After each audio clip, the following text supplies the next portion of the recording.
Hello, everybody, once again. Hello, dear attendees. I think that we can start the official part of this public discussion. First of all, thank you, all of you, for joining our webinar. So I am here to first explain very basic stuff here in order to avoid any technical difficulties at the beginning and make sure that all of you hear the voice. So I'm happy that people are joining, and those who have some technical problems, our comms team is communicating with you. So I hope that all of you will join the session soon. Thank you once again for joining, and it's already the second year we are doing this program, basically, which is a very important program for us, involving young researchers from all 3 states, writing the policy briefs with recommendations, which are really of high importance and which are used for this later advocacy work. So I think that it will be interesting, and we encourage you to write the questions in the Q&A button that you see on the bottom of this Zoom. And one more thing that you need to consider in order to be well engaged in the discussion is to see the globe icon on the bottom of the Zoom. And you will see 2 options, English and Georgian languages. Please choose the language that you prefer, and then press on mute original audio in order to not to hear basically this background voices in another language. So if you already did this, it means that you are fully engaged in this discussion, and you'll hear both languages. And when you ask the question in the microphone, it will be heard in both languages as well, because our translator, Maya, will be helping us in this. So thank you to all of you. And I think that we can start officially this introductory remarks. And I will give the floor to the director of the Heinrich Boell Foundation Caucasus office in Tbilisi, Dr. Sonia Schiffer, who can give the word and greet you, basically. So Sonia, floor is yours, and you can start talking. Thank you very much, Salome. Hello, everyone. A warm welcome from me and from the Heinrich Boell Foundation South Caucasus office. Before we begin, I would like to express my gratitude to the Georgian Institute of Politics for our excellent cooperation within the framework of this project, but also our other ways of working together for many years. Once all the articles that are supposed to be produced within this project are finalized, this project will have produced 5 very interesting papers on various crucial questions the region is facing at the moment, and we will have many valuable policy recommendations. So I think this is a very, very important collaboration, and I would like to thank you for that. The project will also have expanded our network, contributed to the skill of evidence-based policy analysis, and trained us all in giving and taking feedback. And I would therefore also like to thank especially our authors for their openness and patience in the process of producing the papers. When we started the project, just after the second Karabakh War, the geopolitical realities in the region seemed to have shifted in favor of Russia and Turkey. Now, after Russia's full-scale invasion of Ukraine, another transformation is underway. Russia is weakening, and we see the consequences of it most obviously in Armenia, where many Armenians have been utterly disappointed with Russia, which they once considered Armenia's main security guarantor. It is relatively unpredictable what the South Caucasus will look like in terms of geopolitical allegiance in 5 or 10 years, and much of it depends on the outcome of Russia's war. But it also depends on the citizens of Georgia, Armenia, and Azerbaijan, and to what extent they will support or actively oppose the current agendas and courses of their governments. What we can already say is that the EU has become significantly more active over the last 1 or 2 years, actually already before the full-scale invasion, to Georgia this summer, and it might grant candidacy in the future, depending on many things, but primarily the actions of the Georgian government. The EU also enhanced its cooperation with Armenia and became more active in mediation in the Armenian-Azerbaijani conflict, and even deployed an observer mission. Unfortunately, the EU also had to make some difficult choices due to the energy crisis in Europe, and it concluded a memorandum of understanding with Azerbaijan on expanding gas imports, which I believe runs counter to the idea of supporting peace and democracy. But we will hear more about this and engage in discussion after we've heard the presentation of Lela Kankadze, one of our fellows. But before we enter these discussions, I would like to hand over to Corneli Kakachia, and would like to thank you all again for joining and participating in this project. Thank you very much, Sonia. I also would like to thank you, Heinrich Foundation, who actually supported for years this project. And I must say that this was very remarkable cooperation in the, which actually helped also to not just to create this network of the young professionals in South Caucasus, but it also strengthened a little bit our knowledge, because this kind of project bringing something new for us even, and also for participants as well. So thank you for this. And also I would like to say a few things about the current situation in the region. As it was said, when we started this project, basically the idea was to reflect a little bit what changed after the Karabakh War, but and then we thought that now this war is over, and probably there will be more stability. But unfortunately, what we see is that it is not happening. So things are still continued, even though we don't have direct war right now. But I think the region is now in many ways in turbulent situation, and we can see this almost nicely from the daily news which we're getting from South Caucasus. So I think most important also in one of the discussion for today is we will have the EU's involvement in the region. As you remember, during the Karabakh War, actually EU was, together with the US and some other international actors, was not really seen very keen to be involved in the region. Things are changing a little bit now. Of course, we want to have a little bit more involvement of EU side in the region, but I think, as you know, EU cannot make decisions very fast and very swift. But if they make a strategic choice, then they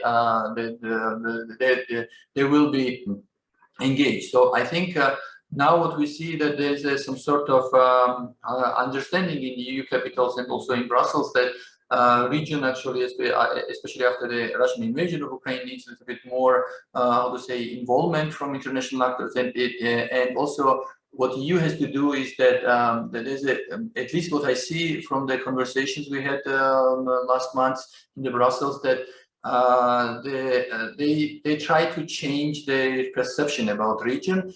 Before the war in Ukraine, basically this part of the region was some sort of gray zone, between Russia and Georgia, between Russia and EU. And now there's a realization that this cannot be there. And as you know, that Ukraine and Moldova already got the candidate status. Georgia is the aspirant country. So there might be some other challenges, so which also prompts EU to be more active. Of course, if you ask me if there's a vision now, strategic vision, I can say that that's not there, but it's just evolving. So we see that now we use at least involvement in South Caucasus. And another thing is, which is also very important, that suddenly, because of the war, the importance of region as a corridor even strengthened even more. Of course, it was always South Caucasus was always this energy corridor, but I think this with these new developments in the region getting is more attention, and it's also important for not only EU but for other international actors. And I think that should be also very much noted, because at the end of the day, if this corridor will work, and I know that there's lots of questions about capacity and some other issues there related to the the management of this corridor, but If this will work, this will bring more stability and more benefits to all the regional countries. And I think we should be also thinking how to strengthen this this capacity together, including the South Caucasus countries. And I think last point probably, which I would like to also say that I was very happy to see that our participants of this project they actually reflected much on this ongoing opportunities, and we have very good results of some policy briefs, which actually identify these challenges which we have in the region. And most importantly, we also try through this project to a little bit also to engage the political decision makers, because at the end of the day, these are the people actually who have to make some decisions related to the region and also about each country. I think this is very briefly what I wanted to say. Thanks again for your interest for this for this event, and I would like now to to move as a moderator and basically to introduce you our excellent speakers, young researchers. First one is Mohammad Mamadov. He's a research fellow at Topubashev Center in Azerbaijan, and during this project he actually wrote a very interesting policy brief, which is already uploaded in our website. So people who are interested, you can check out this on the website. The title of the paper is "Implications of Russian Invasion of Ukraine for Emergence of the Middle Corridor as Viable Route in East-West Trade." And another speaker, which we have also in this panel, is Lela Kankadze.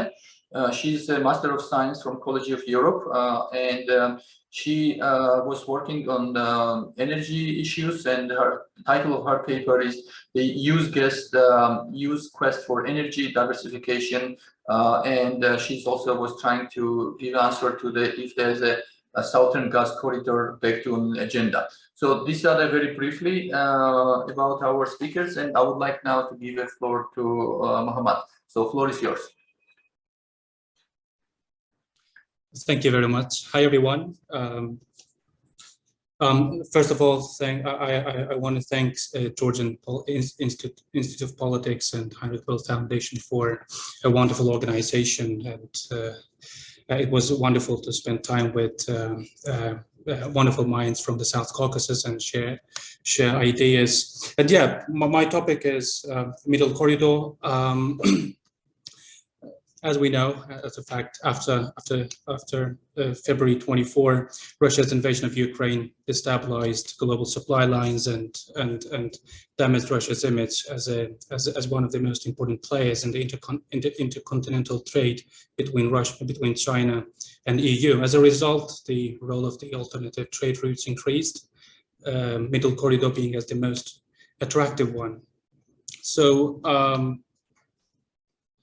Although the Western sanctions on Russia do not prevent logistics companies and operators from working with the Russian railways, these companies chose not to work with Russia mainly because of the moral reasons, some of them say so, and of course economic uncertainty emanating from Russia's ongoing invasion of Ukraine. As you see in the picture, this is Middle Corridor, connects China with the EU through Kazakhstan, Caspian Sea, Azerbaijan, Georgia, and one leg goes through Turkey and another one through the Black Sea.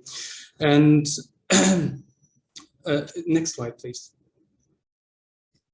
Yeah, I think to better understand what's happening today with the Middle Corridor, we should go back to how it evolved to be one of the attractive routes for the China-EU trade. So before February 24, the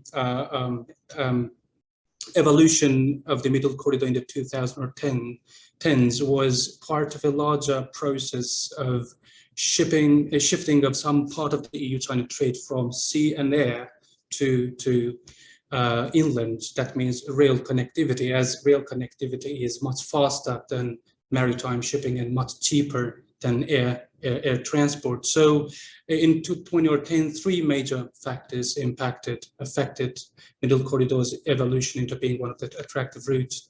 That was launch of China's launch of Belt and Road Initiative in 2013, and which budget was between $1 to $4 trillion. And later, Turkey's growing ties with Central Asia, especially after Azerbaijan's victory in the Second Karabakh War in 2020, and later COVID-induced growth in east-west rail shipping, which made railroad highly attractive alternative to the sea and air transport, because during the COVID times, the number of air and maritime connectivity took a serious blow. Sorry, Mahmoud, I need to interrupt you because like translator can't hear you somehow. I don't know why. Can you go close to microphone while talking? The voice is not smooth. It comes with interruptions. Can you come closer to the mic? And also keep in mind that we have like 5 more minutes, so just to be, you know. Yeah, I'll do my best. Yeah. So what's the most important factor here is that during all this period, the Middle Corridor was under the shadow of the Northern Corridor, passing through the Russian territory. And during this time, even now, 95% almost of the intercontinental rail trade passed through Russian territory. Only 3 to 5% went through the Middle Corridor. But after the February 24, as Russian routes partially closed, we saw growing soft and hard infrastructure cooperation between the Middle Corridor countries to fill the gap left by the Russian blockade in Ukraine. So in terms of soft infrastructure, we saw the plan to establish a joint corridor middle corridor joint venture, in 2023, that will help solve problems related with customs clearance, tariff coordination, and further IT solutions to provide smoother transit of cargo along the route. And in terms of hard infrastructure, Azerbaijan and Kazakhstan in cooperation increased the number of ships in the Caspian Sea, which was one of the bottlenecks. And at the same time, for the first time in its history, Azerbaijan, in cooperation with Kazakhstan and Georgia, put 2 ships in the Black Sea, connecting Georgia's ports of Batumi and Poti with Romania's port of Constanta. That would link these countries to European value and supply chains. And another point was the growing number of international companies diverting their cargo from northern route to the Middle Corridor. It is about both international logistics companies like Maersk, Nervion Logistics or Rail Cargo, etc. And at the same time, bigger European car corporations like Mercedes, BMW, Porsche, Audi, and even electronic companies like HP, moving some of their cargo through the Middle Corridor. But most important here is the efforts of these countries to make the Middle Corridor is driven not only by economic consideration, but also because of geopolitical. And all these countries share trepidatious about Russia's growing role in the growing assertiveness in the so-called shared neighborhood. So connectivity is one of the strategic tools to help them diversify their foreign policy away from dependence on Russia. So reactions from the EU and China so far we see mostly from the EU side. We're seeing growing diplomatic and economic engagement between these countries. Ms. von der Leyen was here in Baku in July and saying EU supported the connection with Central Asia. And later in late September, Mr. Charles Michel was in Astana for the first EU Central Asia leaders meeting, and later Mr. Boell was on November 18 in Samarkand, where for the first time they arranged a sustainable connectivity conference in Samarkand, which shows EU's growing support of the Middle Corridor. And EU leaders on many occasions declared that they will support the corridor under the framework of the Global Gateway Strategy was declared in late 2021. China, even if it is the most important actor, because the Middle Corridor and all rail connectivity is dependent on China's industrial base in central provinces mostly, is yet to react because they still support the Northern Corridor. It will be interesting for the listeners that China still subsidizes the cargo passing through the Russian corridor, even if Russia is under sanctions. So yeah, but in principle, China says that it supports customs cooperation between Central Asian and South Caucasus republics. And in the conclusion, my main argument is what will happen to the middle corridor, whether it will emerge as a viable rail route between EU and China or not, will depend on two most important things. One is the future scenarios of ongoing war in Russia, between Russia, in Ukraine, and what will happen to Russia, let's say, if it will further destabilize. So we will see that China can turn its attention to the middle corridor, but right now we don't see it. For example, even if after the war, the cargo sent from EU to China declined by 65%, from China to EU, it declined only 17%, which shows that China still is not invested in the idea of middle corridor yet, as expected. So, and then the next one is the middle corridor countries' commitment to take this cooperation to the higher level on both soft and hard infrastructure framework. So recommendations for the TITR countries is to increase transparency and open access to infrastructure and services, which is currently one of the main bottlenecks, because uncertainty associated with this corridor push away from potential customers and potential international companies from using the corridor. And for the EU, next one, please. Yeah, for the EU, of course, to offer its financial and technical assistance. Right now, Mr. Charles Michel and EU representatives even in Baku, they said that they will increase financial assistance to middle corridor countries, especially South Caucasus republics, under the framework of recently declared economic and investment plan, which was declared in 2021 July. And there, EU openly supports, financially supports digital infrastructure in Baku's Alat port and Georgia's port of Poti and Batumi. And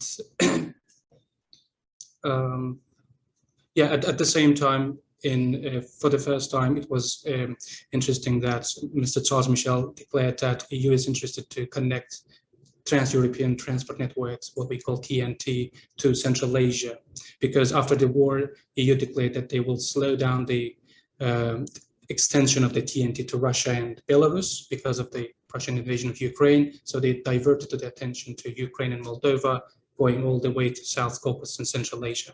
And lastly, China. Excuse me, next, yeah.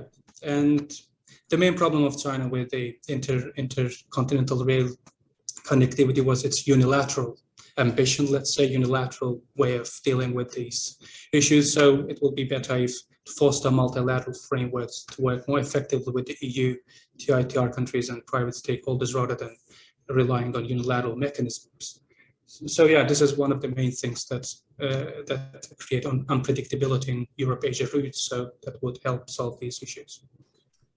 Thank you very much, Mohammed, for a very interesting presentation. We will come with some questions and also encourage our participants to write your questions, and then we will get back to you with questions. And now I would like to invite Lela to give her 7 minutes because we are a little bit behind of schedule. So Lela, floor is yours.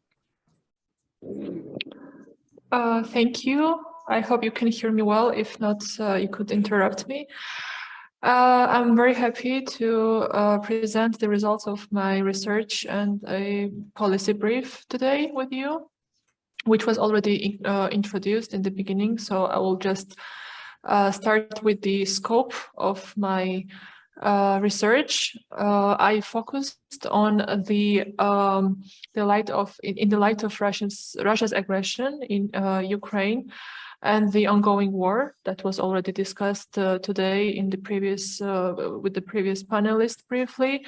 The importance of the Southern Gas Corridor has risen significantly, and nowadays the Shah Deniz gas field is said to be capable of replacing almost. We can move to the next slide. Yeah, thank you.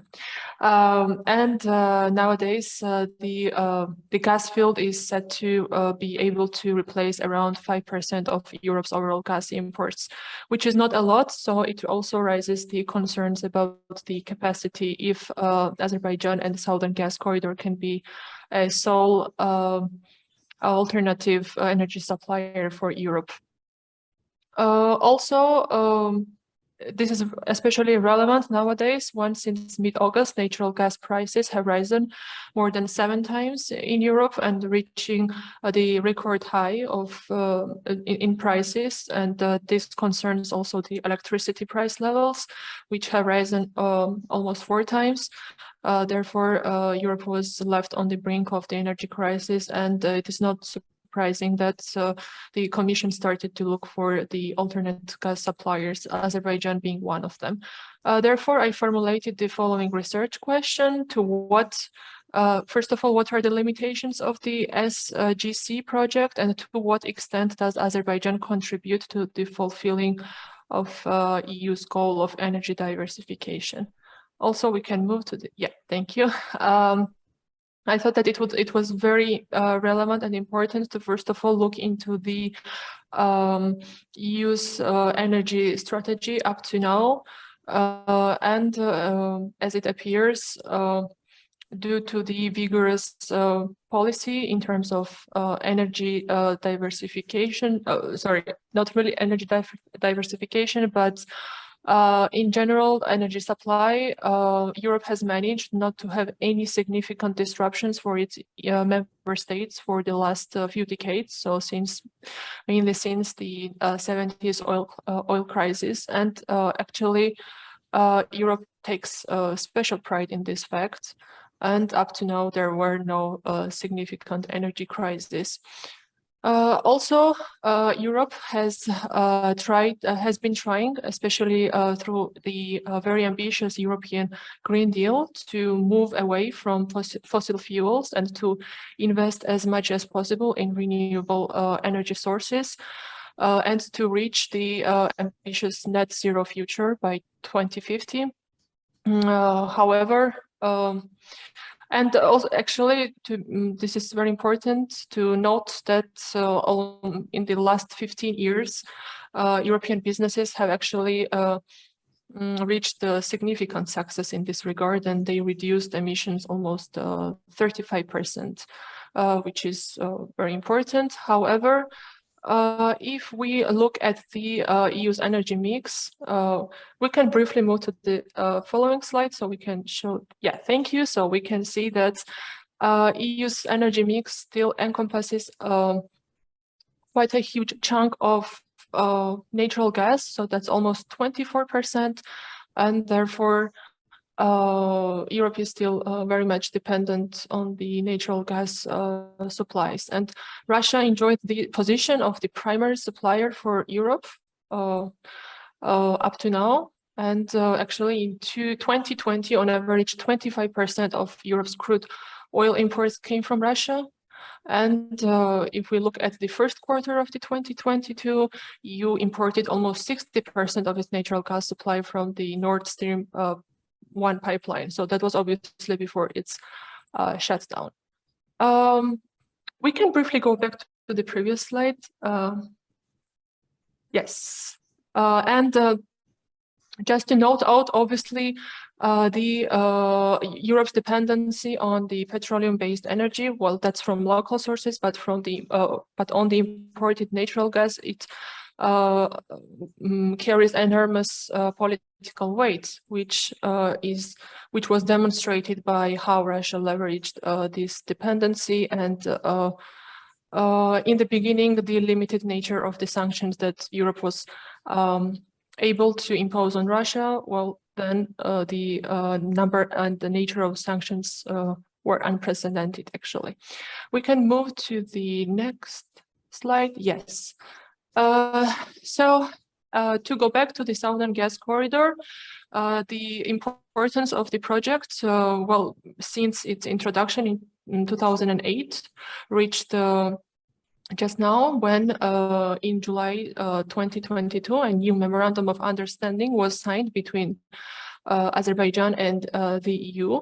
And Azerbaijan actually has already increased its transfers over the last year from the Shah Deniz gas field to Europe by 48%, but as per the new deal, it is expected to export at least 20 billion cubic meters of natural gas in the next 5 years, so which will be almost 150% increase compared to 2021.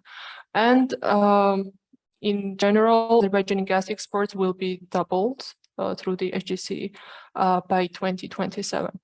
So even though these numbers are quite huge, still in absolute numbers, the Azerbaijani gas doesn't seem to be able to meet the demand from Europe side, which is understandable. And also it cannot compete with the shutdown Gazprom pipeline. Sorry, you have 2 minutes, so you should be aware about this. So try, please be concise as much as possible. Okay, thank you. I just want to focus on the fact that I can skip the facts about the benefits for Georgia as the transit country, which transfers the gas to the Turkish-Georgian border and gets additional benefits as a transit country. I will focus more on the conditionality that was missing from the new deal, and this raised human rights and democracy concerns from international observers. And there was a wide discussion that the apparent lack of concern on these issues suggests that Europe is quite limited, in fact, in its choice of energy suppliers. This can be also supported by the facts that Azerbaijan is listed as a consolidated authoritarian regime at the moment, and the democracy score is quite low, and that there are many detainees, political detainees at the moment. However, Europe was not able to pose any conditionality, and these effects were overlooked according to many international human rights activists. Therefore, just to conclude, overall, SGC needs to be combined with other sources of natural gas, or significant midterm investments must be made to increase its capacity, but there is only so much that could be increased, of course. So still Europe still relies on other major gas suppliers to replace the Russian gas imports. And on the other side, despite its limitations in terms of capacity, the SGC project itself still has significant implications for South Caucasus political and economic dynamics. And it, of course, deepens the Georgian-Azerbaijani relations, but puts potentially additional strains on already difficult Armenian-Azerbaijani relations. We can move to the last slide just to introduce the recommendations. Thank you. So I tried to recommend all three parties that were discussed in the policy brief. First of all, I saw the new deal for Azerbaijan as a new opportunity to deepen the both economic and political relations, and hopefully to reach the association agreement and the free trade agreement in the nearest future. As it happened in case of Georgia, for example, so that would bring about so many more benefits for Azerbaijan. As for the government of Georgia, I saw it as a great opportunity to invest in the research and infrastructure of the SGC project as much as possible to exploit its potential to the fullest extent. So that would obviously bring more benefits for Georgia in terms of energy security and also in terms of income. And finally, since the Commission has somewhat overlooked the concerns that were voiced by the international human rights activists to maintain a consistent foreign policy and to adopt the same conditionality which are in line with the EU values towards the partner countries, and to take this into the account. So I thank you for your attention. I tried to be concise. Thank you, Lela. I know you. it's not so easy to do this, like in concise manner, but that's our life. So I would like now basically give a floor to discussant, who is Mr. Murman Margvelashvili, who is the director of the World Experience for Georgia. Basically, before to ask him, I would like to remind you, our attendees, that you can actually pose your question to a Q&A, and later after this, we will have a Q&A where you can actually raise a hand and you can ask also directly to the panelists your questions. So, Mr. Murman, floor is yours. Thank you, Cornelia. Thanks for the interesting presentations.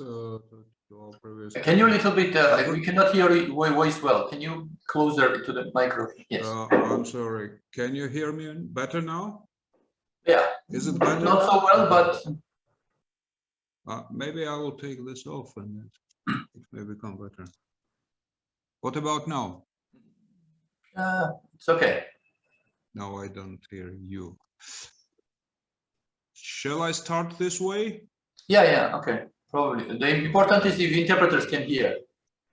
No, I couldn't switch it off. So first of all, let me note that unfortunately, not all of the world's energy comes from democratic states, and if we need to keep our economies running and people in work, sometimes obviously there is a need for compromises. And I'm not aware whether there was any conditionality imposed on Russia before this war on energy supply, once it was 40% gas supplier and huge oil and oil product supplier to the European Union. So doing those conditionalities abruptly once you are in a very high deficit, it might be really impossible at this point. So let's briefly review the situation in which we are now right now after this Ukraine war and in relation to European Union. First of all, 10 days ago, the embargo on Russian oil was activated in the European Union. We are expecting that in February there will be another embargo on oil products. So gas price cap was negotiated hardly in the European Union, there was no agreement, but nevertheless the prices of gas in European Union has dropped from the summer period significantly. They are around 1,100 something euros for now, which is still 4 times more than we used to see in pre-crisis periods. So, but there is an obvious trend for stabilization. There was an agreement between G7 states and the European Union on price cap for Russian gas at $60 per barrel. The Russian oil is traded below that level, and the prices of Brent and WTI oils is at around $80 per barrel. So after this high crisis, there are some signs of stabilization. And the supplies to European Union of Russian gas, if we take the total for the year 2022, it is headed somewhere towards 7–8% versus 40% which we had before. So there is obviously a very clear trend that Russia is losing its position as a major energy supplier state, and the world is moving ahead in some other directions. So one of the signs of this is the agreement between Azerbaijan and a memorandum between Azerbaijan and the European Union that was signed on in July this year, where Azerbaijan has undertaken an opportunity and responsibility to increase by 2027 to the double gas supply to the European Union, which increases throughput of southern gas corridor significantly. But let me emphasize that this increase is still within the limits of initial design of southern gas corridor. It doesn't require major new pipelines, major new infrastructure. It requires only major investment in Azerbaijan's gas fields. But is that enough? Obviously, that is not enough. Actually, even in short term, if we will be talking, the European Union is going to face significant energy crisis, gas crisis in next year. Not the crisis, but difficulty. And according to International Energy Agency, there is about 57 BCM, billion cubic meters of gap that the European Union should address through many different actions. So there is a hard work ahead in order to keep European customers energized for the next winter. So another development is going to happen tomorrow.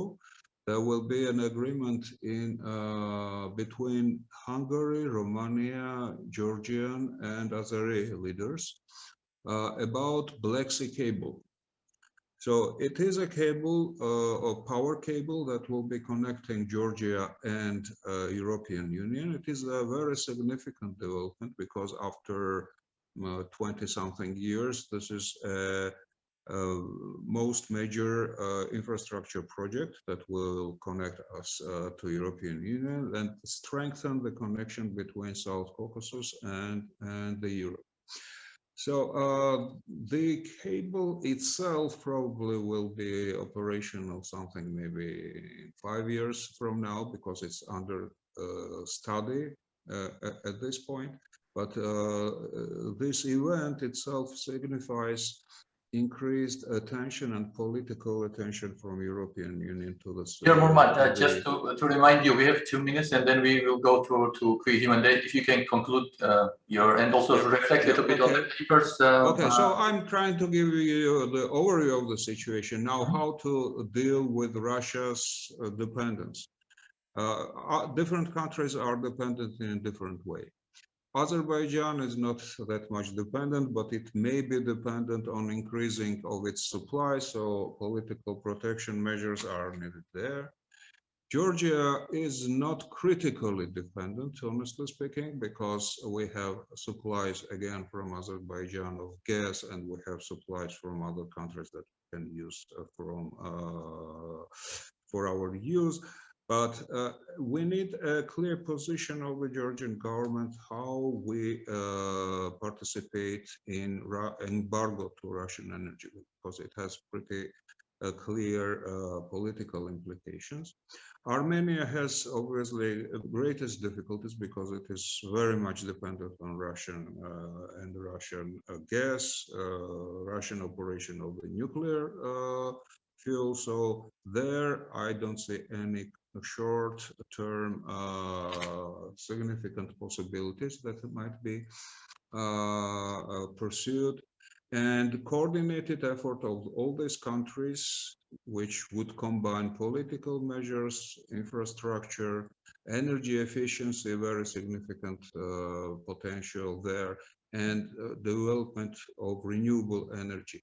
So those coordinated measures might help, and we need to develop a robust policy in this direction. Thank you. Thank you very much for a very interesting overview of the situation. And now we are actually open for the Q&A. So please raise your hand if you have a question, and also please also mention, to whom this actually question is addressed. Yeah, if anybody, let me just see if somebody raised their hand. Meanwhile, maybe until people are thinking about the question, maybe just one question to both of our speakers. Basically, having researched this topic, what is the what's the main idea behind this increasing the role of this corridor? Is it just geopolitical changes, which of course kind of play a very important role, or do you think that if situation changes and after, let's say, like the war is over, and I mean, will this region and this corridor still will be important? Is it viable? That's kind of my question, because like one thing is politics, geopolitics, and another thing is economical, how to say, price for this. Like, is it viable in long term, and what should be done in order to make it viable? That would be kind of my question to both of you. Maybe we can start reverse order. Lela, maybe you'll be first, and then Mohammed. So you have something like 3 minutes to each of you. You said 6 minutes, excuse me? Three. Oh, okay. 2-3 minutes. Okay. Well, to answer your, I also wanted to go back to this conditionality issue that Mr. Moorman also mentioned. That, yeah, indeed, like I didn't have time to mention it in my presentation, but in the policy brief, indeed, I discussed that how Russia continued supplying gas to Europe without any conditionality whatsoever. So, on the other hand, it would be especially in the constrained timeline to impose anything on Azerbaijan at the moment. As for the viability of the project, I would say yes, indeed, because I don't think Europe can afford to say no to any reliable energy supplies at the moment, even if in a unrealistic scenario, but still that Russian gas is still back on the agenda. I would say that this is one opportunity for both sides, both for the EU and for Azerbaijan and for the entire region to deepen the relations, and I still support the idea that this could be indeed the start of the negotiations for the association agreement between the EU and Azerbaijan. But then again, the component of the human rights concerns and low democracy score comes into the play. So that's probably another research question, how it could go on. At the moment, I think the more as the project is gaining more and more interest, more investments would be made in the project and to increase its capacity, if it's possible, of course. So yes, I see great potential, and I think for the time being and even in the future, the project is and will be viable. Let's see what Mohammed thinks about that. Thank you, Lela. And I also agree that what we noticed so far is that there's some sort of dualism from EU side. They kind of try to be play a little bit more realpolitik, especially in terms of Azerbaijan, but at the same time, then they want to bring this value-based foreign policy. So sometimes it's not matching each other, and that's why we have this kind of like questions in the region. So, Mohammed, what is your take on the question? And then I would like to ask Georgi Muchai to actually ask the question directly because he has a question. Yes, please. Yeah, in general, the point is, I mean, most will depend on if Europe and all major Western countries will continue to engage Russia after what's happening now in Ukraine. I mean, because we remember 1990s and early 2000s, there was a vacuum. Russia was weak, still recovering, and there was a huge Western involvement in the region. And later, Russia got more stronger and challenged Georgian and then later Ukrainian security in 2014. But we saw some sort of reset in both conditions. And now I think in this case too, we will see if we will see similar kind of developments this time too. So, but compared to Lela's point, I mean, in the case of energy, in the case of connectivity, I do not think that Russia's invasion of Ukraine and sanctions totally, let's say, stop Russia's role in the intercontinental connectivity. This is still the main route. So, of course, in the early days after invasion, we saw some hype that, okay, Middle Corridor will replace as if a Russian route, so nothing of sorts happened. But we see, yes, some decrease, a significant decrease in Russian route, but it's still ongoing. And as I said, one of the most important points is here, there is China, and it's mostly China-driven process. So China is still even subsidizing the route, even up to 80% of the cargo containers going westward is subsidized by Chinese central or provincial government. So yeah, so it's at the same time, China seems not that worried about the ongoing events in Ukraine, so they are okay. But what happened mostly is European big, let's say, car companies and electronics, yes, they significantly decreased. And some companies in Europe are still trying to return to the Northern Corridor. Some of them, yeah, they want to have their legs in both routes to make it more secure. So, but what can these countries do is to use this moment to geopolitically strengthen their hand and create ties to alternative power pools, as in the 1990s and 2000s. So I think, and one of the most important points will be they would use this opportunity to develop intra-regional trade. Yeah, because it would be, before it was not that much viable, but now there is a many chances, and Russia is relatively weak. So they can use this moment to deepen inter-regional trade and connect the region's value and supply chains to the EU and Chinese ones. Thank you. And I would like also to ask Murman if you have your own take also very briefly. Yes, thank you very much. I would comment on energy side. That's my main field. Largely, the changes that are happening in Russia, a lot of them are irreversible, as well as new infrastructure, new connections. So we should not be fearing that Russia will gain its previous role. One important thing that we didn't mention is Central Asia and its potential. Central Asia has enormous gas reserves and oil reserves that Kazakhstan will probably be exporting through southern routes, through Baku, Tbilisi, Ceyhan, and that we can play even a higher role in that. But also in future, there is a possibility of enormous potential of renewable energy. And the European Union is very much interested in renewable energy. This Plexi cable is intended to export renewable energy. So there is a possibility of middle term getting gas from the Turkmenistan, and Turkey has started already working on that, and to build the Trans-Caspian, which will become finally exporter of green hydrogen and well, generally green energy. I wanted to praise the presenters, Mohammed and Lela, for their good work. I missed that because of time shortage.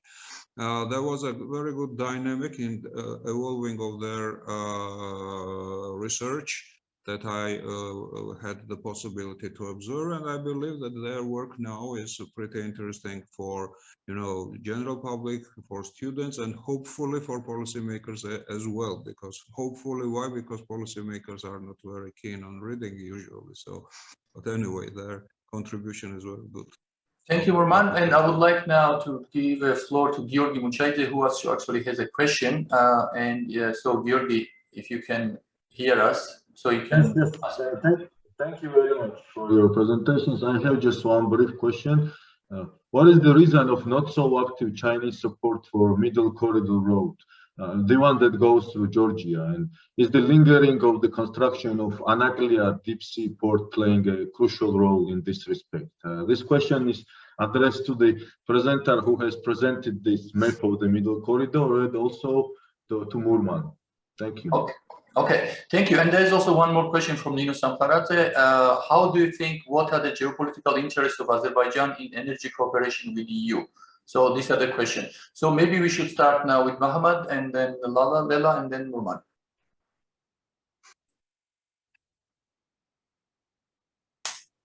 Yeah, China does not support the Middle Corridor because, first of all, Russia Russian route is part of the wider Eurasian Economic Customs Union space. So the cargo passing through this road does not stop in the border controls and pass much more smoothly than the middle corridor, where containers pass through 6 different customs systems. So that takes a lot of time, especially when you take into consideration the customs systems of the post-Soviet countries.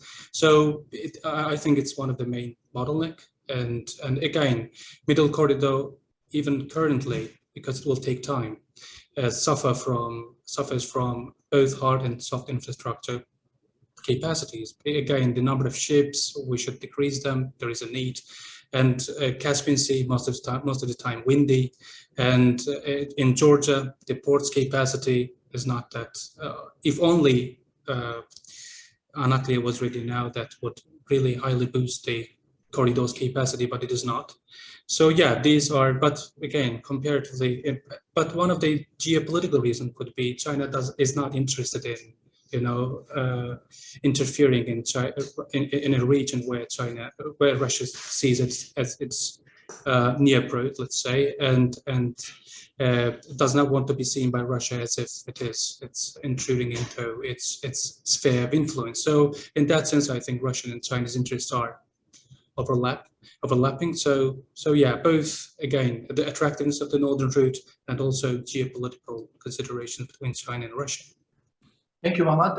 And Leila, there's also one more question for both of you. How do you perceive the significance of promoting alternative energy sources for EU solar, wind, hydro? So, just to include this question as well. So, you have 2 minutes. Yes, indeed. I also talk about it in the brief, and I briefly mentioned during the presentation that indeed the implications of the renewable energy sources are huge. And if we were not in the year of 2022, but let's say in 2030, when the EU has the goal of decreasing the emissions to halve the emissions that are in place now, and then to reach the net zero future by 2050, then probably the urgency wouldn't be the same as it is now to replace the gas supplies, right? So indeed, so in the future, I think that will have even more importance than the local sources of the petroleum-based energy sources and the gas imports in the EU. Europe is working a lot in this direction. So first of all, we have the European Green Deal, which is probably was #1 on the European agenda, except for now. And also there are many packages that EU uses to finance and to forward the interests of the renewable and clean energy sources. We could also mention Next Generation EU, for example, for the next long-term budget of the current long-term budget of the EU, which is in place until 2027. Also, except for the green, there is also a very important digital component that the EU invests in and sees the 2 components of the green and digital economy intertwined because they support one another, and the more investments are made in the digital transition, EU through its policies sees that more investments can be made also in the green component of the EU's transition by 2050. So yes, the implications are great indeed, and this is actually the future. So we will be in different reality very soon. Thank you, Leila. And I would like also to ask Roman if you could also comment a little bit. Let me comment briefly. Well, Mohammed and Leila commented pretty significantly on this, but I would add a little bit about China in energy sector. China is a competitor to the European Union in a sense for the gas. They want to get it's not easy to get Russian gas directly to China in increased amounts, but in Central Asia, definitely they are working for a long time to acquire more and more influence and acquire more energy resources from there.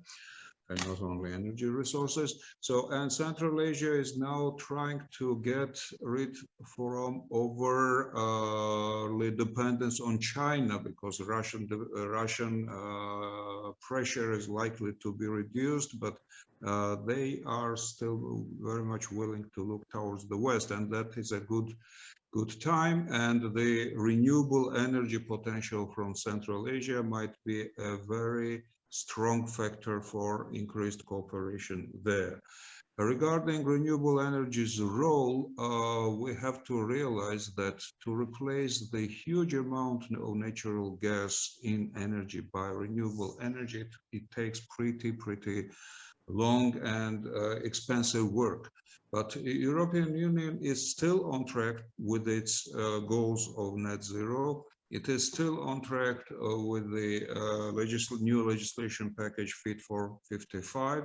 So there are all signs that the importance of energy efficiency and renewable energy will remain and will increase significantly. So and Azerbaijan has pretty strong intentions in renewable energy in offshore Caspian, onshore wind power.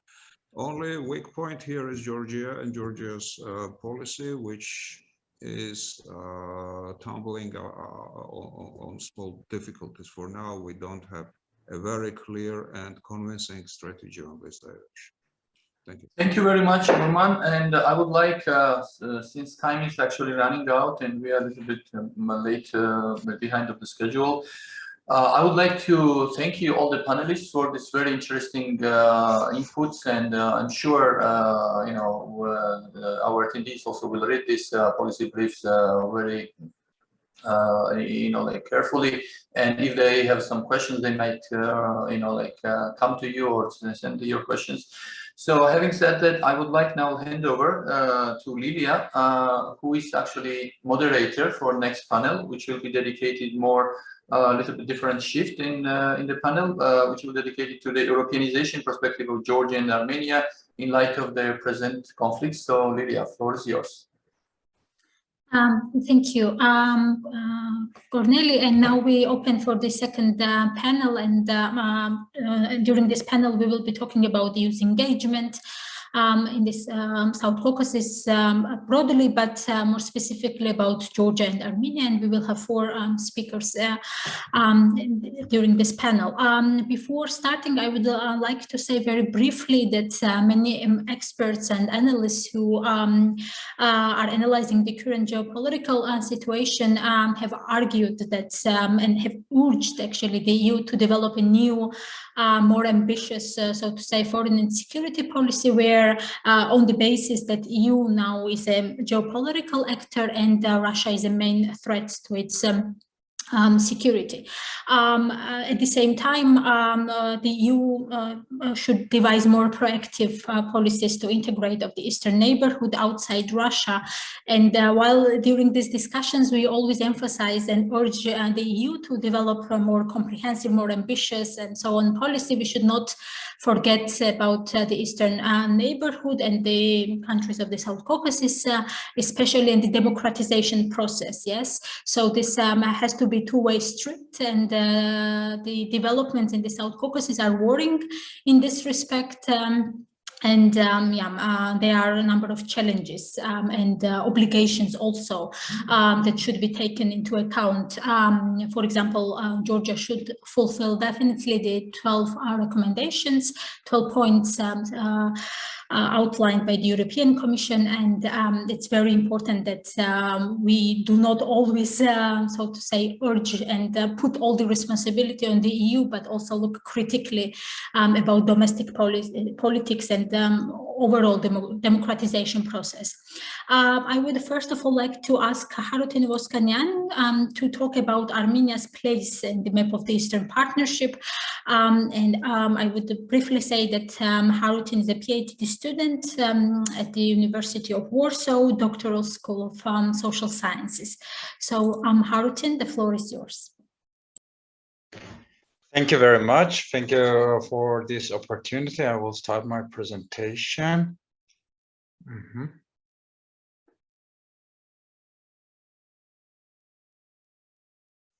How can you hear me, by the way? Everything is fine? Cool, cool. So, first of all, as you, well, as you said, the topic of my policies, limitations on cooperation with the EU, Russia's invasion of Ukraine and consequences for Armenian foreign policy. In this regard, I focused on analyzing past and present relations between the EU and Armenia in order to offer a recommendation to the Armenian government that will help improve the EU's ability to promote the peace process with Azerbaijan. One of the key aspects of my research was to understand the limitations of Armenia's cooperation with the EU, especially looking at the recent period when Russia invaded Ukraine. The next slide, please. The following problems have been found. First, we can say that even though effective and highly good established relations of Armenia with the EU, the Russian war in Ukraine has limited Armenians' foreign policy ability to work with the EU. The second point is that the Armenian peace efforts with Azerbaijani side to settle down peace and borderization are not dependent only on the wish of two states or especially on the wish of Armenia, but the issue is highly related to the Russia's confrontation with the West.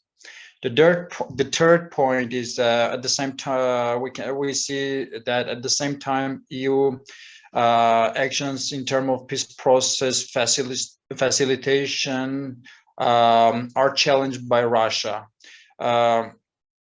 Because Russia is trying to keep Brussels out of the South Caucasus, especially regional issues.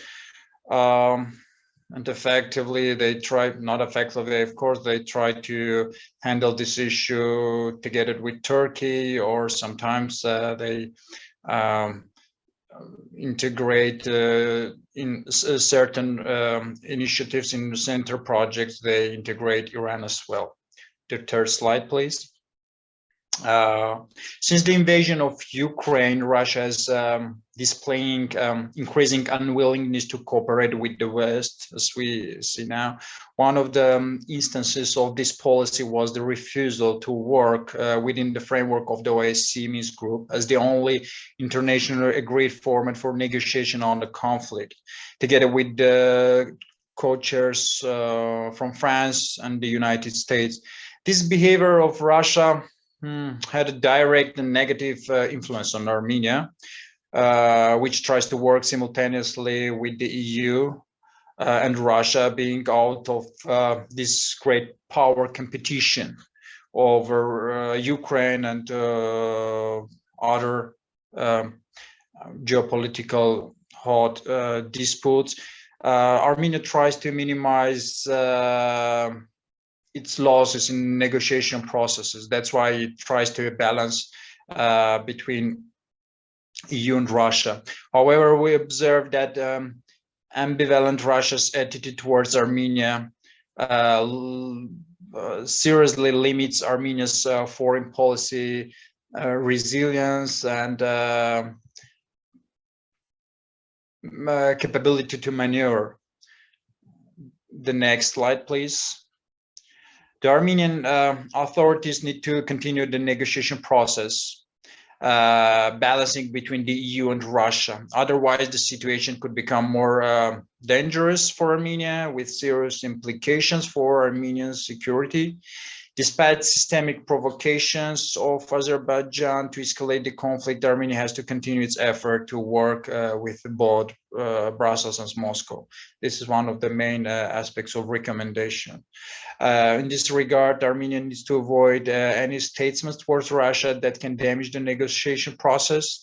Meanwhile, it is on Armenian benefit to use all sort of diplomatic tools to bring the OSCE Minsk Group back into the negotiation process, ensuring multilateral solution of the issue, but not the offer which we mostly get from illiberal Russia as a country which always worked on conflict management but not on conflict solution.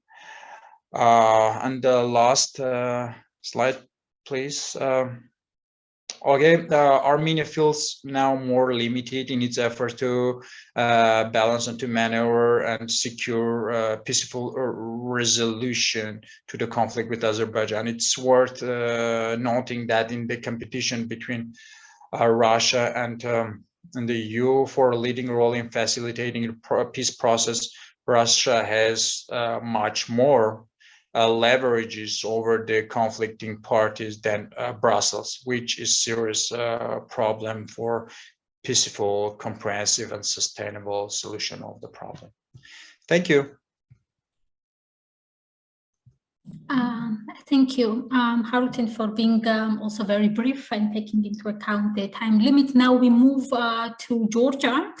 And the quick question, so to say, and the issue that we want to discuss is, can Georgia promote the EU interests in the South Caucasus region, and what is Georgia's role in strengthening relations between EU, Armenia, EU, Azerbaijan? And these questions and topics will be addressed by Eric Tbilisi, who is EU project officer at Policy and Management Consulting Group. Eric, please.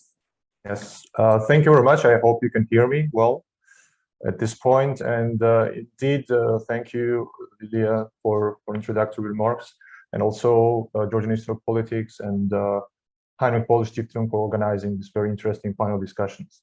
I would try to be very brief with my own presentation, and also, as I know, the policy briefs will be shared right after our discussion. So it's been mentioned by also our experts and doctors, Schiffers and Kakachia. There is also this dynamic in South Caucasus, especially after the full-scale invasion of Ukraine by Russia, that at some point we can say that this volatility has had an impact on regional stability and development. And some also have argued that probably South Caucasus is kind of a rediscovering of its historical geography as a region. And also it's been argued that Georgia has the potential to promote at some point and kind of moderate peace and stability as well as EU interest in the South Caucasus. But as you already know, the current tensions between the political elite and the EU are hindering the perception of Georgia as being kind of a reliable partner in the region. And potentially is closely politically and socio-economically are more in approximation to the EU, which can give the EU as a global actor. And we know from different sources that the EU has this ambition to be a global actor, and Georgia can play the role to give the EU this kind of a room for maneuver in the South Caucasus, while the Russian influence and the presence in the region is declining. But majorly my policy brief and my topic of discussion addresses two following questions. Firstly, why Georgia's role in the South Caucasus region is important for the EU, and how can Georgia contribute to the EU interests in the region? To continue, I would start with Georgia as a small country in a very diverse and important region should proactively adopt a regional strategy in the South Caucasus, which will promote EU members, which will persuade EU member states to provide more direct political and financial assistance on a peace and regional energy security. And previously, our fellows has been talked about why energy is very important for the region. And definitely, when we are talking about energy, we should consider also the issue of energy security. Furthermore, also Russia's full-scale invasion of Ukraine and related tensions in Eastern Europe created new opportunities for enhancing the EU presence in the region. And on the other hand, also Georgia unilaterally expressed willingness to engage in regional mediation to establish lasting peace and stability in the South Caucasus, which was once again has been mentioned by the Georgian Minister of Foreign Affairs in the European political community. However, there is also this kind of inconsistency with regards to the strategy and the direction, because these actions are kind of fragmented and not coherent. at this point. But also Georgia needs to somehow anticipate not only what benefits the country can gain from the EU support, and this is major the discussion nowadays in Georgia and beyond, but also what it can do for the EU. Because I do believe that it should not be one-fold, it should be a two-fold direction where both parties can find benefit from their interaction and proximity.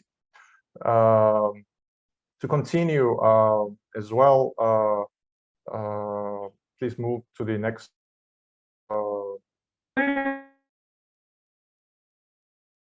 Yes. Also, why Georgia? When we're talking about Georgia's kind of role in the South Caucasus, Georgia is one of the countries here who actually has gone as far as enshrined in its constitution the European future of the country. Therefore, the current tensions between also Armenia and Azerbaijan do not give the EU much more, let's say, possibilities to have a stronghold, one of those countries. Therefore, Georgia can be one with whom the EU relies on. And the EU has only vaguely defined its end project concerning enlargement.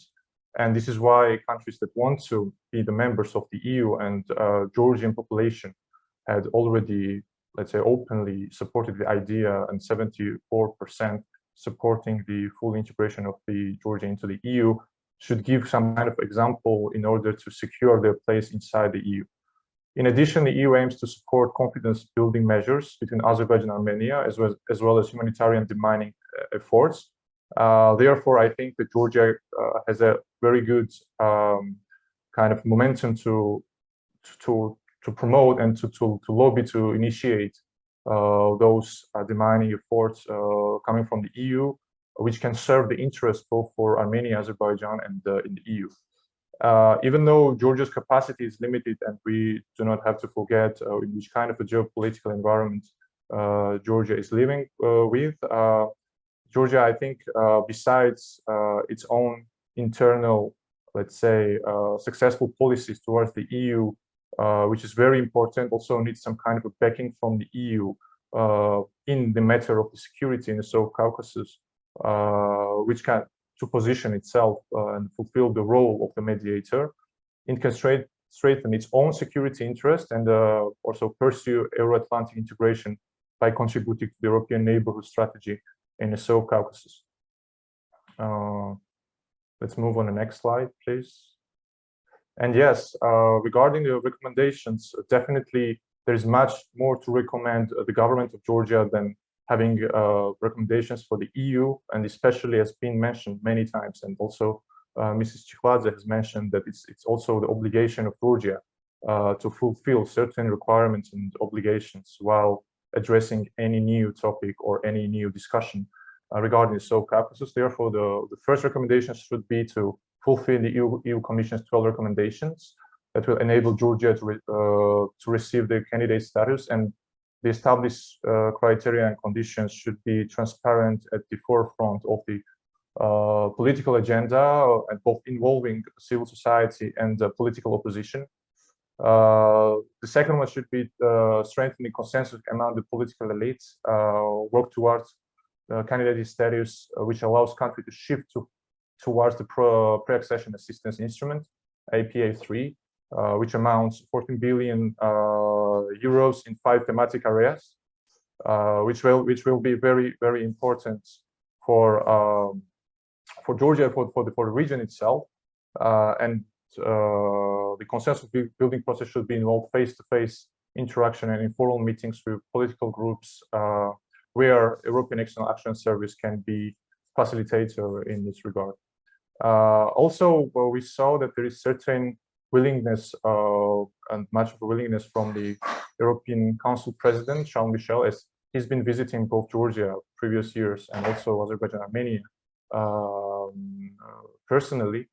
And I think that also regarding of their involvement, there should be a platform for an active involvement of the EU Council President and European Parliament Subcommittee on Security and Defense to facilitate the bilateral and multilateral negotiations between Armenia and Azerbaijan for peaceful conflict resolution in the region and coordinate the activities, a strategy that utilizes the Georgia's abilities as well, knowledge and potential to communicate it too with Brussels and other European capitals, even though the tensions, as I mentioned, my previous slides are quite drastic among the political elite and the Brussels nowadays.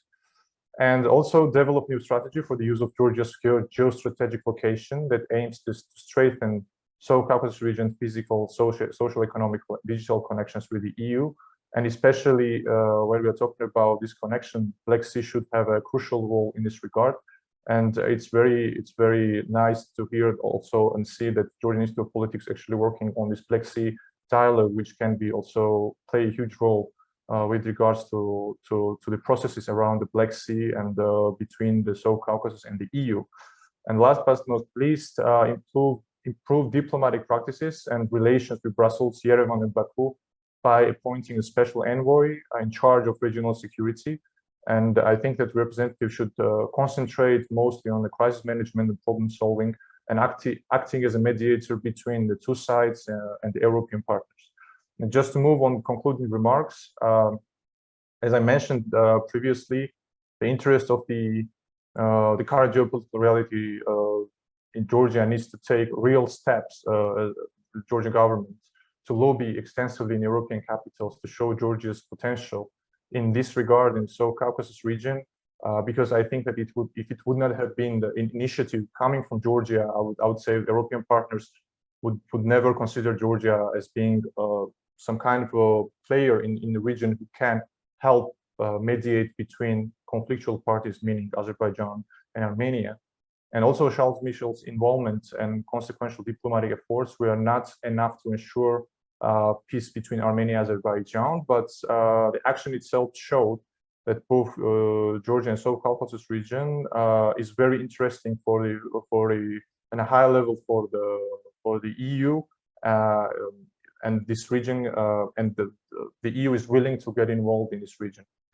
And also the interest of the EU in Georgia coincides with fundamental values, and the EU definitely wants to see more democratic neighbor, potentially a member state in Georgia, which is also supported overwhelmingly by a majority of Georgian population.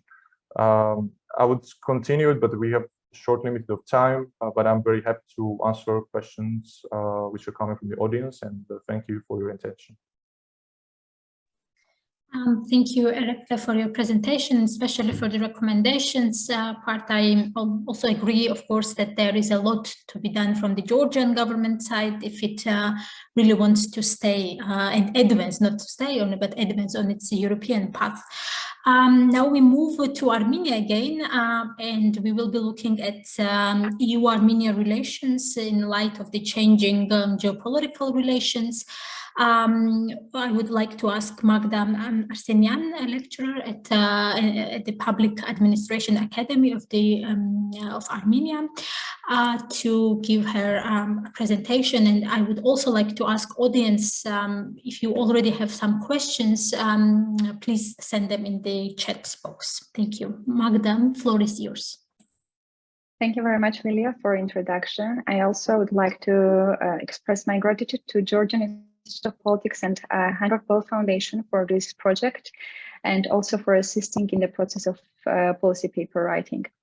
So my topic is revisiting EU-Armenia relations and within the frame of geopolitical realities and what future to expect.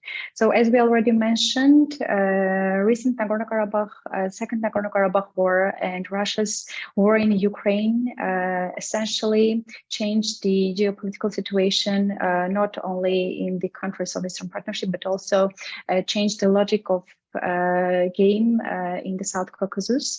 And but we can also add to these transformations also the Azerbaijani recent military aggression towards Armenia on September 13 of 2022, which also was a big challenge for Armenia, because as a result we have witnessed the occupation of Armenia's sovereign territories, but also we have witnessed the questioning of EU's mediation efforts. So regarding the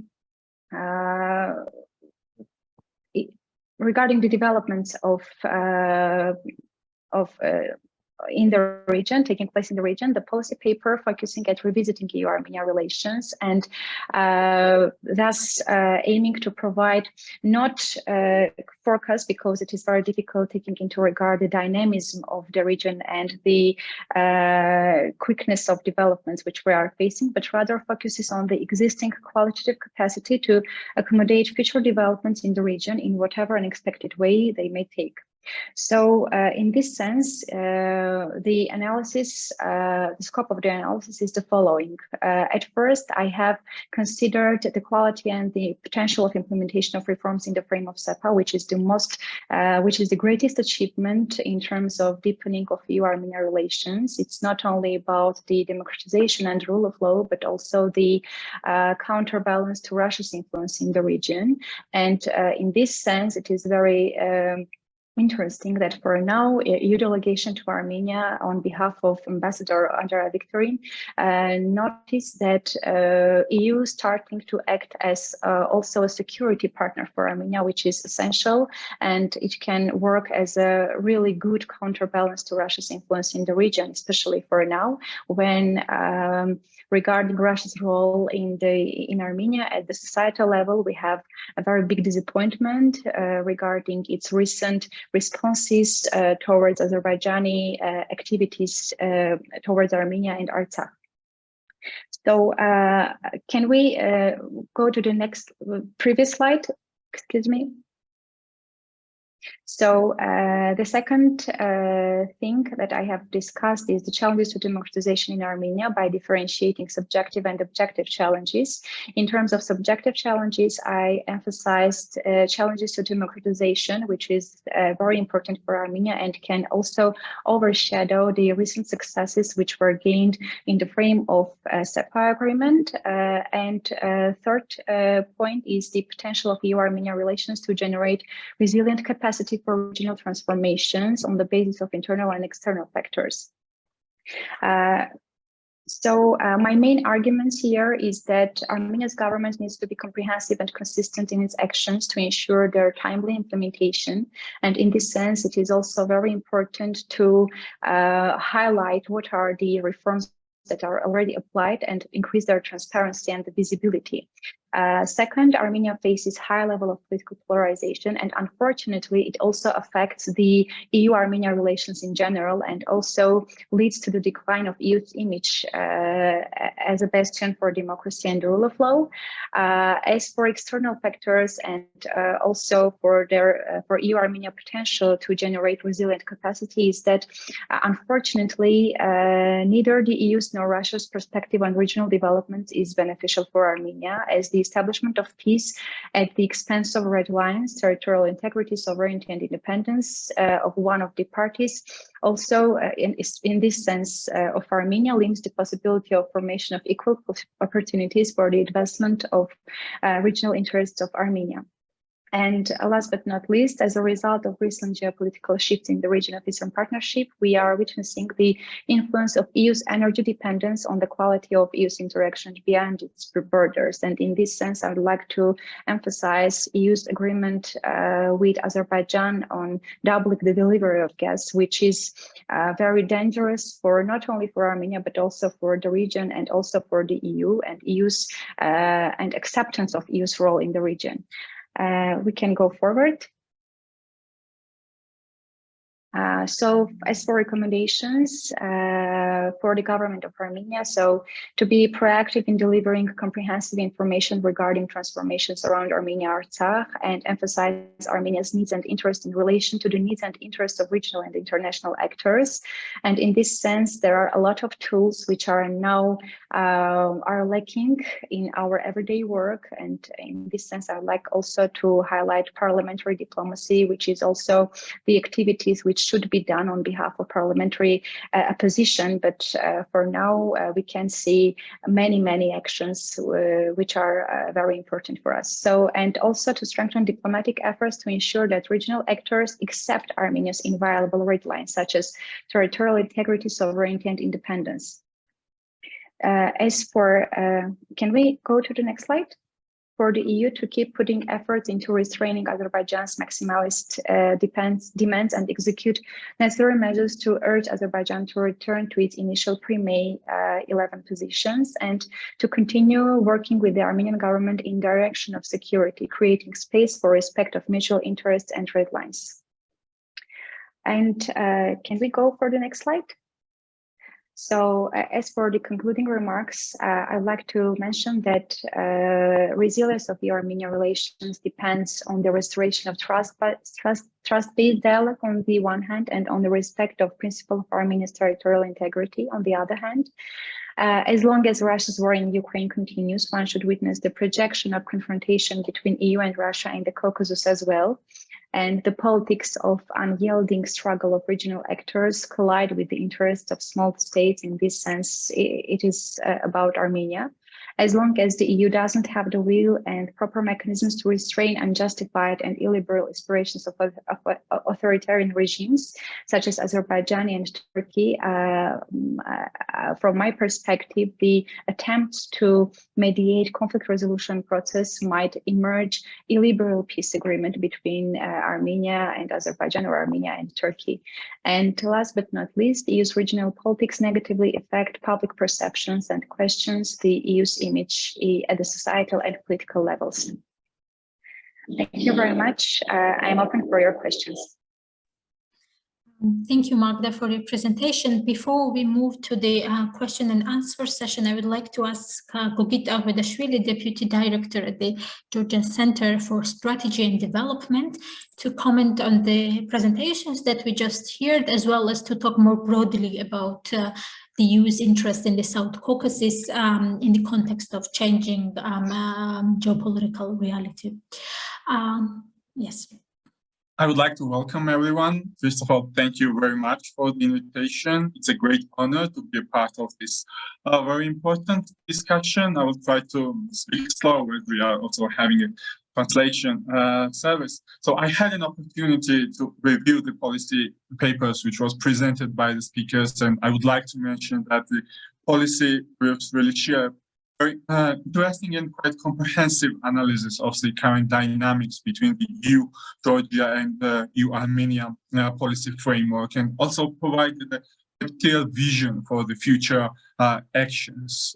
The papers also include a very practical and useful recommendations for the EU and for the national government to further boost the regional stability and development.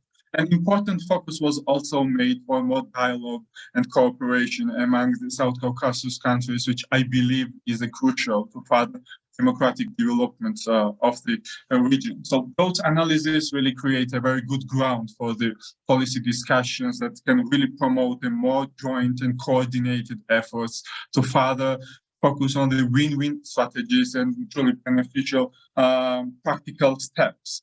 To enhance multilateral and individual policy dialogue with the EU will be an important step forward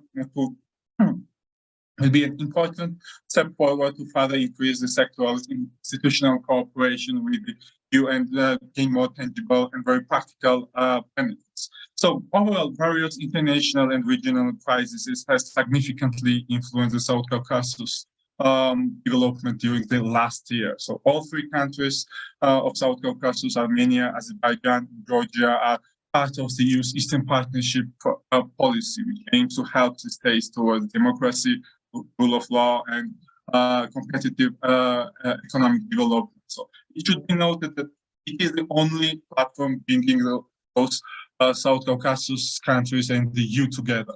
And it was already discussed the individual level of cooperation between EU, Georgia, and EU, Armenia. So I will just focus on the EU's strategic interest in the South Caucasus.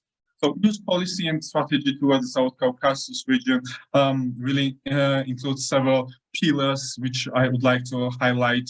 There are a lot of topics, but I will try to focus on the most important one. First of all, I think that the most important is ensuring peace and stability in the region and promote conflict resolution. So all three countries in the South Caucasus suffer from the unresolved conflicts. The EU is the main donor regarding conflict resolution and management, and will as well as funding confidence building measures in the region. So the EU also provides a monitoring mission to Georgia, and now has stepped in the positioning itself as a mediator in the Armenian-Azerbaijani consultations in terms of the conflict resolution process. So another important and very comprehensive dimension is continued economic and political integration of the three South Caucasus countries with the EU, promote economic development, enhance regional integration, increase the trade and connectivity. And I think that Eastern Partnership 10 priorities for 2025 is a well demonstration of the comprehensive policy approaches of the European Union to the Eastern Partnership countries. These policy priorities are also, of course, tailored to the individual needs of the countries, but also will demonstrate the youth priorities among the EAP countries. And these key priorities under the Eastern Partnership following. So competitive and innovative economic development, sustainable and smart connectivity, also people and knowledge society, security and cyber resilience, which is becoming more and more important in these challenging times, sustainable energy, environment and climate, health resilience, which was related mainly to the recovery after the COVID-19 pandemic, inclusive gender equality, and digital transformation. Also, it should be noted that the rule of law, democracy, and human rights are, of course, among the key priorities. But on the other hand, after the war, Russia's war in Ukraine, we saw the more flexibility of the EU about the policy framework of the EAP countries and more acceleration of the some of the EAP countries' integration process. So Ukraine and Moldova received the candidate status, and Georgia also received the European perspective. So definitely that is one of the key importance for the EU to have more well-coordinated and sustainable and coherent policy dialogue with the EAP countries. So another key dimension, which is getting more and more important considering the energy crisis, is the South Caucasus is important to the EU in terms of the transport corridor linking the EU with the Asia and the diversification of the EU energy resources. So European Union countries have been experiencing a gas crisis and escalation of the economic conflict between the West and Russia. So the largest supplier of the gas to Europe. So you definitely want to develop alternative energy corridor from Russia, and the South Caucasus can be one of the most relevant options in this case. And definitely the Azerbaijan is the important oil and gas supplier to the European Union, and there are already many joint energy initiatives between two sides, and this can really strengthen the European energy security and diversification of the energy supplies. So additionally, it should be noted the Eastern Partnership agenda is already structured around the two key pillars, which is related to the investment to be supported around 2.3 billion, and the economic and tailor-made grants for the individual countries, which can be increased up to 17 billion. So that is a huge opportunity for the Eastern Partnership countries, and focusing on more and more principle that is based on more reforms will be conducted, and more support you will allocate for the individual countries remains on the agenda, and that is also very important. And of course, this makes you the key economic and reform partner of the South Caucasus countries, but it is not so strong security player in the region. And I believe that the Russian aggression in Ukraine creates more space at some point for you to make more active role. I mean, the moderation of the conflict dialogue and security issues to the South Caucasus. So on the other hand, of course, current global crises with the West, Russia wants to push the EU and the US out of the region, and is using the conflict to keep the South Caucasus countries under control, and that is a constant challenge for the region. But it should be also noted that there are other important players in the region, such as Turkey, China, and Iran, and they are also actively engaging in the region, and this may not always support the integration process in the South Caucasus, but Russia many times demonstrated it remains the most important security player in South Caucasus, but it should be mentioned that Russia is increasingly challenged by other important actors as well.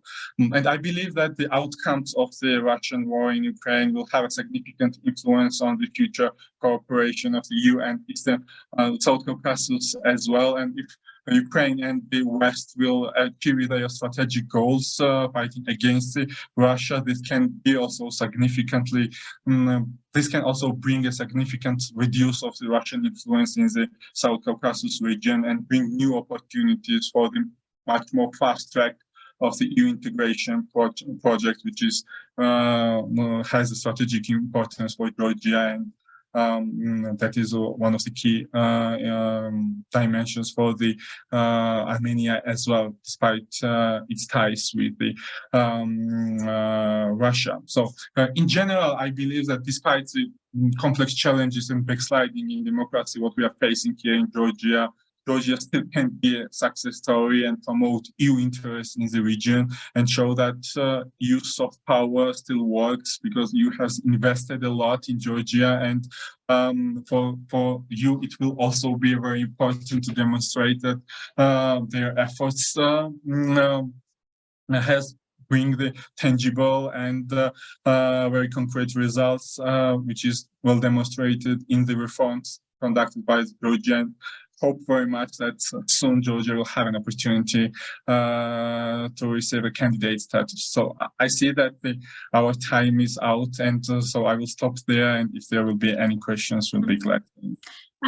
Thank you, Gupta, for this also very comprehensive, so to say, review of the EU's interest in the South Caucasus. We have two questions already, and I will just read out. The first one is addressed to Erekle.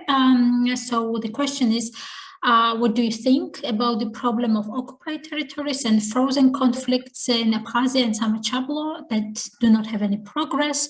Is Georgia able to contribute to conflict transformation processes in the region in the reality of internal uncertainty and polarization? And the second question is addressed to Magda and Harti. So what might be the general contours of possible Azerbaijani-Armenian deal on Karabakh to solve the issue once and for all? And how and in what kind of format can the EU and US facilitate it, despite Russia's interest to keep the conflict unsettled? Yes, so, and Georgi mentioned that the question is to Armenian speakers and to any other speaker who would be willing to tackle this question. So also for others, if you would like to comment, feel free. Eric, maybe we start with you and sure. then. Yes, thank you very much. I saw the Lisa Persvani has been asking the question. Definitely, I would agree on some certain points. I do not agree on some other points. Of course, we cannot kind of compare the conflicts of Georgia to the conflict of Nagorno-Karabakh per se, because there's different actors, and definitely Georgia can be kind of any moderator in the conflict with Russia, because obviously Georgia is a party in this conflict. Therefore, when I've been talking about Georgia's capacity to be the mediator between Armenia and Azerbaijan, I'm talking as Georgia has a good neighborly relations between both with Azerbaijan and Armenia, and as geographically and culturally are intertwined, it's going to be perceived much better and more kind of Georgia can be the more reliable partner for both of the countries than, for example, bringing Turkey into discussions or bringing, I don't know, Russia into discussions. Therefore, I see the Georgia as having a potential to be among those two other regional states as a mediator and to contribute to this process. When it comes with the processes and uncertainty and polarization of Georgia, definitely among my recommendations, even though I discussed the role of Georgia and its capacity to promote interest in the region, definitely first recommendation goes to internal dynamics of Georgia with regards to the 12 recommendations that needs to be fulfilled. And among those 12 recommendations, it's not surprising, neither of the panelists or attendees, that one of the major aspects is to decrease the polarization and uncertainty. And definitely, EU is willing to help Georgia with this regards, but it depends on the Georgian political elite how they can succeed in this process. I would finish here. Thanks. Thank you. Now we move to Magda and Harrikin.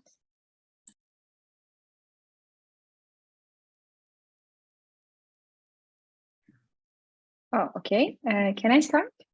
So thank you very much for the question. So it is very important question in the frame of our topics. So it is very much the contours of peace treaty. It is very much dependent on which role we will be witness in the region in this sense. So it might be under the EU's efforts, West efforts, or it would be under the Russia's efforts. So in the case of Russia, I do not think that Russia is very much interested in the peace agreement between Armenia and Azerbaijan, because it will lead to the exclusion of Russia's military presence in Armenia and Artsakh. And that is the reason, from my point of view, why Russia is positioning itself as a power which is thinking that Artsakh conflict is not resolved yet, and there is a lot of space to negotiate and so on. As for EU and the West in general, also here we see a lot of interest in the peace treaty, because this peace treaty will result the exclusion of Russia's influence in the region, and this is what is inspiring EU and US and the West in general.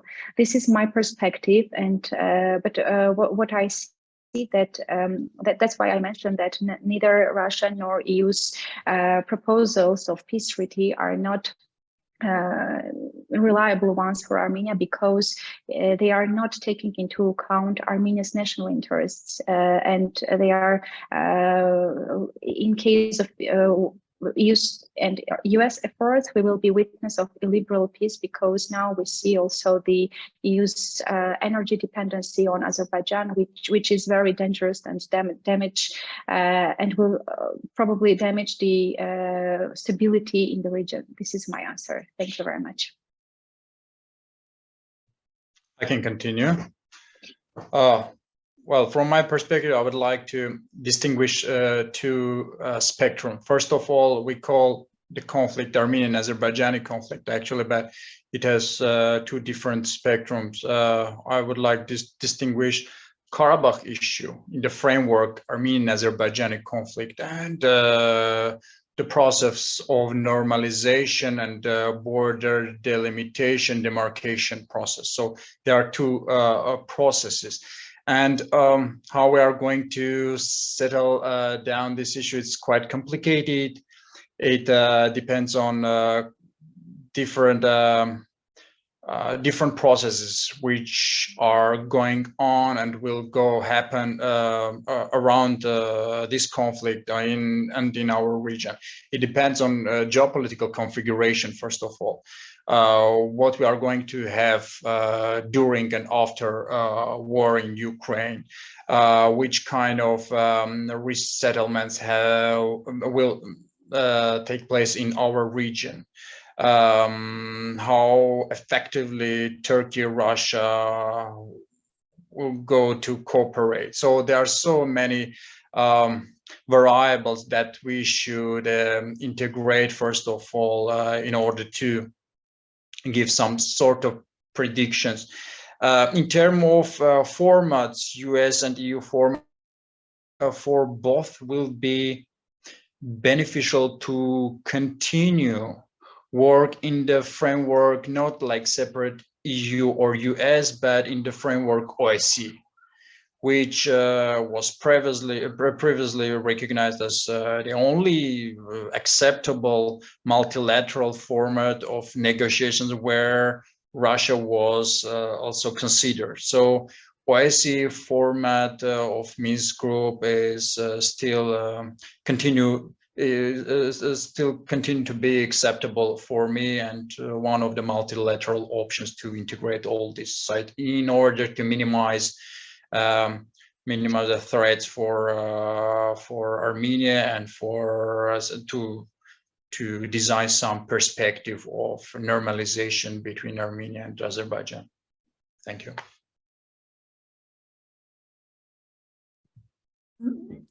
Thank you. Are there other speakers who would like also to comment on this issue? If not, we have follow-up question actually on this issue, so I would just continue and read out. Could you please clarify what are Armenian red lines in respect to such a deal that you were talking about? So. Oh, okay, I can respond to this question. Armenian red lines, first of all, at the beginning of when we regained our independence, from the beginning, it was very important for us the right of Armenians in Nagorno-Karabakh to be here, to be recognized, to be protected. So the red line is the impossibility for now to see coexistence of Armenians in Karabakh in the framework of the same state with Azerbaijan. This is not just an ethnic border issue.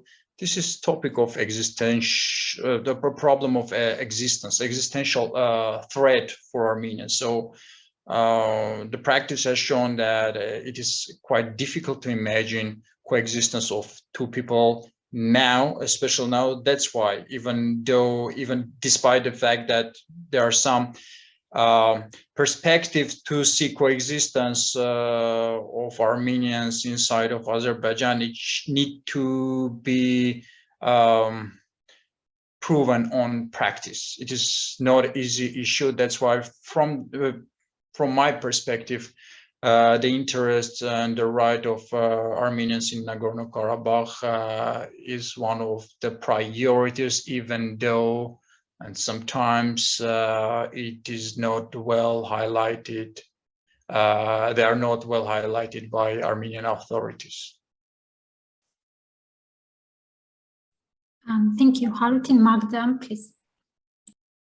So on my side, I would like to add that also in terms of red lines, I'd like to mention the unblocking of regional communications without undermining relations between Armenia and Iran, because it is about Zangezur corridor, and it's a very important question for Iran and also for Armenia. And we recently have just 1 month before, we see how Iran was deployed its military in the borderline. So we might witness very dangerous events, and in this sense it is very much important. And also structuring relations with Azerbaijan and Turkey, no matter how we will define it, it's a peace treaty or I don't know, it should be on the basis of recognition of Armenia's territorial integrity. This is a very very important priority for Armenia, and in this sense the international community's efforts to urge Azerbaijan to return to its military positions before May 11 is high importance. Thank you, Magda. I don't see additional questions, but I have one question to Erekle and Gogita also to have a certain balance, because we also discussed Georgia in this panel. We have not touched much about anti-European forces, so to say, or groups, some groups that exist in society, and we could also talk, of course, far-right groups and so on. But my question would be, how do you see the sentiments, anti-European sentiments, growing in Georgia, taking into account the decision of the European Commission, and then Russia's war in Ukraine and so on? So maybe we could also reflect on this issue. Thank you very much. I will try to be very brief. So very soon, Georgia will have parliamentary elections, and I'm afraid that this anti-Western rhetoric will be even more increased, and the polarization will be even more increased, and that will, of course, not positively influence general support and attitude towards the Western integration. It is more concerning that we see that anti-Western somehow statement from the ruling party as well, and that is very much that I think that very much can influence the public general opinion of the public, because far-right groups don't have much influence in our country at this moment. Of course, they have been active, quite active time to time, but at this moment, the dynamic that are coming from the different political parties can be more dangerous in this regard. And if Georgia will not be successful in the process of the implementation of the 12 recommendations or preconditions, whenever we can call it, that can somehow increase the Euroscepticism and somehow give a more vulnerability to the different parts of the societies who may be disappointed in terms of not to be so successful in terms of EU integration. And in general, I believe that there is a very strong support among the Georgian society of the Western integration, and this will not be changed dramatically, but still, as we are coming close to elections, I believe the polarization and anti-Western rhetoric will be increased in Georgia. Yeah, I would add some parts as well. Definitely, there is like this emerging factor of this, let's say, anti-Western rhetoric, and also anti-far right groups. The far right groups, not anti-far right, but far right groups. But definitely, there's like a major factor because Georgia, with its cultural background, is very exposed with different beliefs, and also the church-state culture is also very important and intertwined. That's why there is a lot of, let's say, things and tools how to influence on a public opinion with this regard, and to how to expose more anti-Western rhetoric and ultra-right rhetoric. However, I believe that still, as soon as civil society in Georgia is very strong nowadays, and hopefully it will continue this way, the civil society can definitely balance this anti-Western rhetoric. And since Georgia as a population, as I mentioned in my presentation, and different surveys are more willing to be the part of this sphere of Euro-Atlantic integration, I believe that definitely there's going to be key moments, as Gogita has mentioned, in 2024 elections, and probably the next elections as well, parliamentary elections.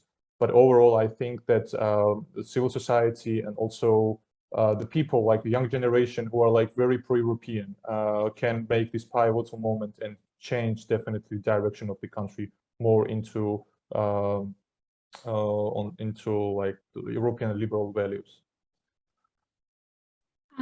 Thank you for your answers. Okay, so I think I don't have additional questions, and they are not also in the chat. So from my side, thank you all for your interesting presentation and remarks. I will now hand over to Salome. Thank you very much for your contributions, for the participation and questions. As there were some questions in the Q&A regarding presentations, we promised that those who registered and like those who are here, like will all receive the presentations. And as you know, like 2 papers are not yet published. So once everything will be published, we'll share the links as well. So thank you very much for your contributions once again, and we hope that you will be engaged and enjoy the reading of the actual papers, not only presentations. Thanks a lot, and maybe Sonia Schiffer wants to add a few words or not? Okay, then we can conclude here. Yeah, and goodbye. Thank you. Thank you. Bye. Bye. Thank you.